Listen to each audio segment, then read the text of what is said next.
Jakarta, 7 Februari 2025 Kejaksaan Agung, Kejagung, menetapkan Direktur Jenderal Anggaran Kementerian Keuangan, Isa Rachmatarwata, sebagai tersangka dalam kasus dugaan korupsi pengelolaan keuangan dan investasi PT Asuransi Jiwasraya periode 2008 hingga 2019. Kasus ini diduga merugikan negara sebesar 16,8 triliun rupiah.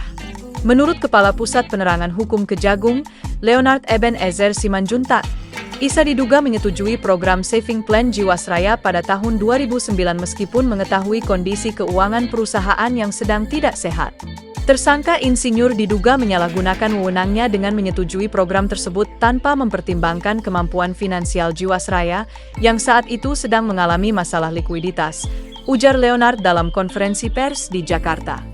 Penetapan Isa sebagai tersangka merupakan hasil pengembangan penyidikan yang dilakukan Kejagung sejak awal 2020. Sebelumnya, beberapa pejabat Jiwasraya dan pihak terkait lainnya telah ditetapkan sebagai tersangka dan menjalani proses hukum. Isa merupakan pejabat Kementerian Keuangan pertama yang ditetapkan sebagai tersangka dalam kasus ini.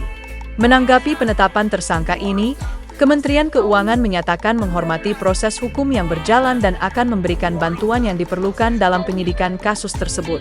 Kami akan memastikan bahwa proses hukum berjalan sesuai dengan ketentuan yang berlaku dan mendukung upaya penegakan hukum yang dilakukan oleh Kejaksaan Agung, ujar Kepala Biro Komunikasi dan Layanan Informasi Kementerian Keuangan, Denny Surjantoro.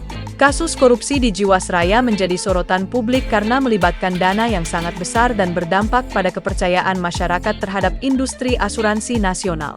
Pemerintah berkomitmen untuk menuntaskan kasus ini dan memperkuat pengawasan terhadap industri keuangan guna mencegah terulangnya kasus serupa di masa mendatang. Isa Rachmatarwata memulai karirnya di Kementerian Keuangan pada tahun 1991 dan telah menduduki berbagai posisi strategis, termasuk sebagai Kepala Biro Perasuransian di Bapepamilka dan Direktur Jenderal Kekayaan Negara. Sejak 2021, ia menjabat sebagai Direktur Jenderal Anggaran Kementerian Keuangan. Penetapan Isa sebagai tersangka diharapkan dapat membuka tabir kasus korupsi Jiwasraya secara lebih luas dan menjadi langkah awal dalam upaya pemulihan kerugian negara yang ditimbulkan. Masyarakat menantikan perkembangan selanjutnya dari proses hukum yang berjalan dan berharap keadilan dapat ditegakkan. Kejagung menegaskan akan terus mengusut tuntas kasus ini dan tidak segan-segan menindak pihak-pihak yang terlibat, baik dari kalangan pemerintah maupun swasta.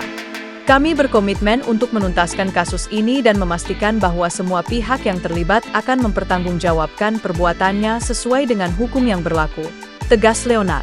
Sementara itu, pemerintah berencana untuk memperkuat regulasi dan pengawasan terhadap industri asuransi serta sektor keuangan lainnya guna mencegah terjadinya kasus serupa di masa depan. Langkah-langkah tersebut diharapkan dapat meningkatkan kepercayaan masyarakat terhadap industri keuangan nasional dan menjaga stabilitas perekonomian. Masyarakat diharapkan tetap tenang dan memberikan kepercayaan kepada aparat penegak hukum dalam menyelesaikan kasus ini. Transparansi dan akuntabilitas dalam proses hukum menjadi kunci untuk memulihkan kepercayaan publik terhadap pemerintah dan industri keuangan.